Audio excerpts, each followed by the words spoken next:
Welcome back to another episode of your Life by Design podcast. I want to first say that I truly believe you can have whatever you want in your life. I truly believe that you can call in whatever you want, have your life to look whatever way you want. I believe that there are belief systems in place that can either work for you or work against you, that depending on the conditioning that you have, depending on what you were raised around, you might not think certain things are possible. But I truly believe that there are things that you can have whatever life that you wanted to have.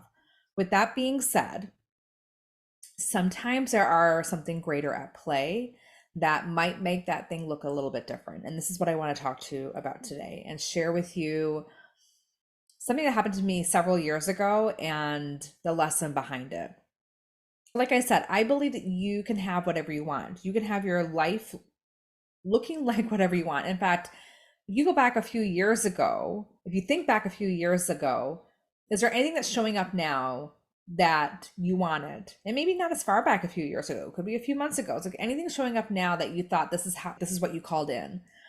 I'm pretty sure there is. I believe, like I said, you create this life, you design this life, and you can be very intentional with how you design it.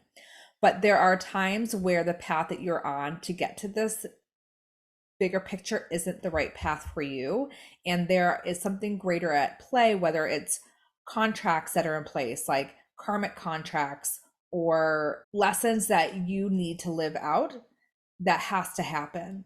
And so sometimes we're on a path for what we think we want, and it isn't part of the greater vision either that we signed up for or that we're calling in. And we have this divine orchestration that happens that prevents the very thing from happening. And I would imagine that if you've had these experiences, which I'm sure things didn't work out the way you wanted them to work out, when you thought you wanted it to work out that way, that when you reflect back on it, you're grateful that it didn't work out that way because life is so much better. And so there's this saying where this or something better, like what you're calling in something specific or something better. And sometimes we don't get what we want, but eventually we get something better. So a few years ago, it was actually 2014, I think around 2014, I was well, I'm still working as a speech therapist, but at that time, that was the only type of business that I was working. And I don't even think I just had my son. So I was getting back into, I had taken some time off for my maternity leave and I was getting back into working again. And prior to working for myself, prior to having my son, I was working for a clinic. And a big part of the clients we were working with at the time were kids that needed a lot of literacy based support. So kids that weren't understanding like reading comprehension or written expression. They weren't understanding what they were reading, or they weren't able to use grammatically correct sentences, and whether they're like verbally explaining it or written expression. And so when I went on maternity leave and I went back, that was the type of clientele I was working with. And so there was this program that was presented to me, like this incredible program. That's what it was supposed to do. It was meant to help kids become better readers. It was meant to help kids become better writers. It was done in such like a beautiful way in terms of a very applicable program. You basically find out what level this child is at, and then that's the level you work at. And then there was a whole like hierarchical program, which as speech therapists, we love those that kind of stuff where we know where we're going, what the direction we're going. And it was I don't know how new the program was. I know that it was a lot of, there weren't a lot of therapists that were certified in it. In fact, I don't think anyone was certified in it. Sorry, but there were several therapists that were beginning to use it, and it was starting to be used in certain classrooms in certain states, but it was a really relatively new program. And it was presented to me that I could get certified in it. And I love a good certification. I love just going deeper into things and getting certified into it. And I started the certification process, which included buying all the materials, purchasing online coursework, and purchasing in-person coursework. And it got to a point where I had already invested money in the materials, into the training, and I had a meeting with the creator of the program who was spearheading the certification as well. And over the phone, she had told me, I talked about this on Instagram briefly recently, but when this recording goes out, it'll probably be a couple weeks ago from this recording, but or from when you are listening to this episode. But when we got on the phone, she told me that she's like, "Do you ever watch American Idol?" I'm like, "Yeah." She's like, those performers that they're good, they just don't have what it takes to make it to the next level. I'm like, okay. You're good. You just don't have what it takes to make it to the next level. So we can't continue the certification process. And I remember feeling like this gut punch, right? And I even said to her, I'm like, I've invested in the materials, I've invested in the training. This is a conversation that should have had at the very beginning, that there's a possibility with these investments, it won't lead to a certification. Like, this is something that should have been clarified at the very beginning. And I think she was new, like I said, in the certification, it was in the process, and she didn't have that worked out. And so I was very vocal with my disappointment in this, and thinking it was I didn't think it was ethical in how she was handling it. And so we got off the phone with us both being like she was not happy with what I had to say, and clearly I wasn't happy. And I'm like, but this is what I was going to do. This was the certification I was going to get. This was going to change my business. This was going to make me more credible in what I did. This was all about a big part of that pride piece. Like when I talk about that moralistic upbringing, this was like a big pride piece. If you take this away, now what? I'm not good enough for this. I'm not good enough. Like I wasn't good enough, basically.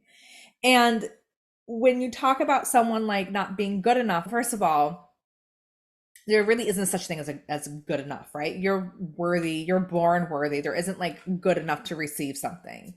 And so that was clearly prior. It was 2014. So it was prior to any of my rapid resolution training or human design training or whatever.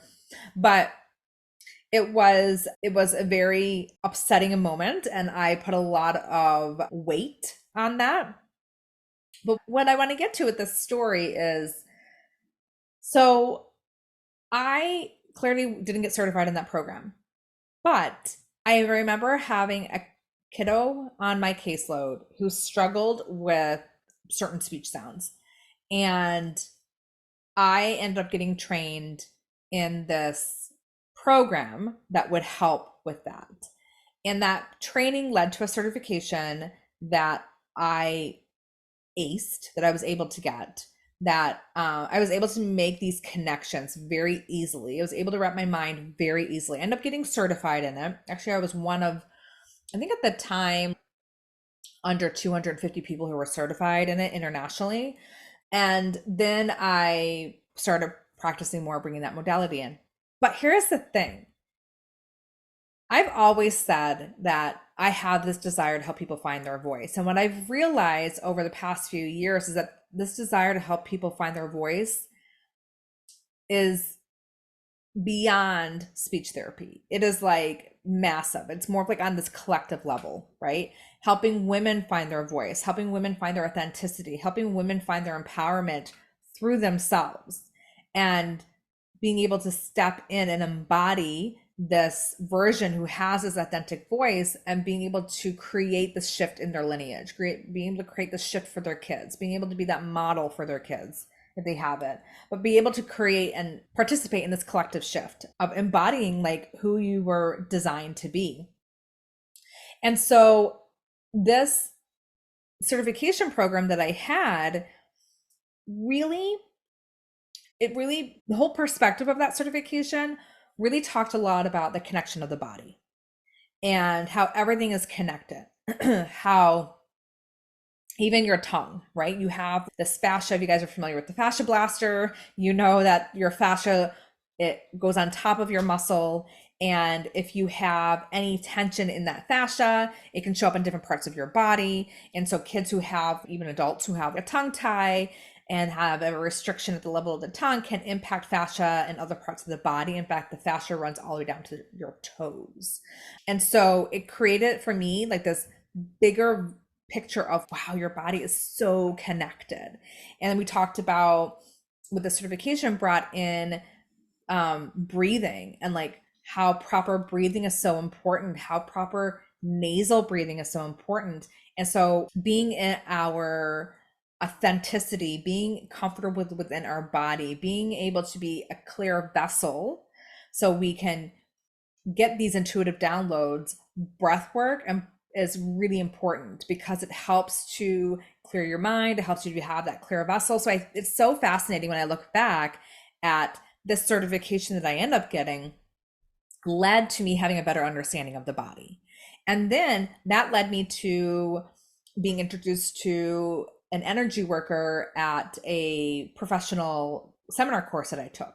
That energy worker led me to working with a bunch of different energy workers, which led me to getting trained in Reiki, which led me to human design, which eventually led me to Rapid Resolution, led me to this podcast, led me talking to this right now. That moment when I was told I didn't have what it took to complete that certification was a blessing in disguise. That needed to happen for me to be where I am right now. If that didn't happen, who knows what would have looked like? Maybe life would have been really challenging because I didn't enjoy doing that. I felt maybe didn't like the hours I had to work because of the age level of the kids I had to work with. These are kids that were older that needed to be seen after school, and I have my own kids that I need to support. It's just amazing how crystal clear that 2020 vision can be when you look in the past, right? But in that moment when things don't work, it's hard to see that bigger picture.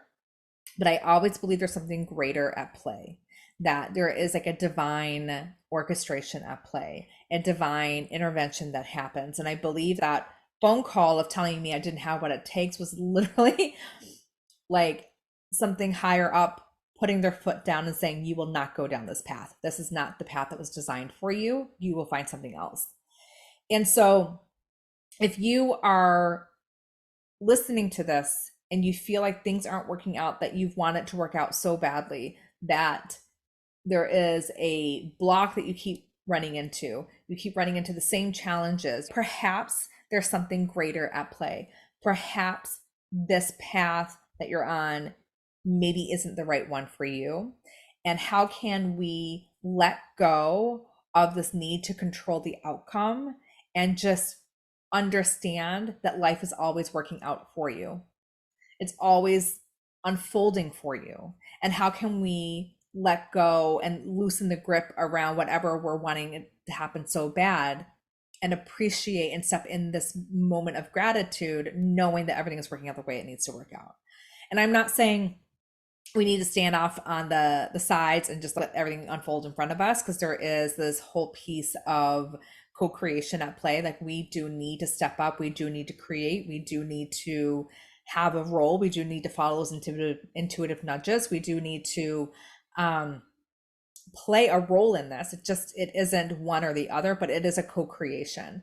And so how can we let go of this need to control an outcome that we want it so badly that maybe it's not for us because there's something better coming its way towards us? Anyway, so this is what I wanted to talk about. I hope you resonated with this. I love receiving messages on Instagram of hearing how people resonate with my podcast episode. And if you feel called to share your thoughts, please find me on Instagram at I am Karen Galway and send me a little message. Let me know if this is something you resonated with. Give me a topic if there's something you want me to talk about. I love getting some inspiration from other people, from like life, and being able to share my perspective on it. So feel free to message me, or even just to say hi. That is always nice too. Thank you again for listening, and I will see you on the next episode. Bye.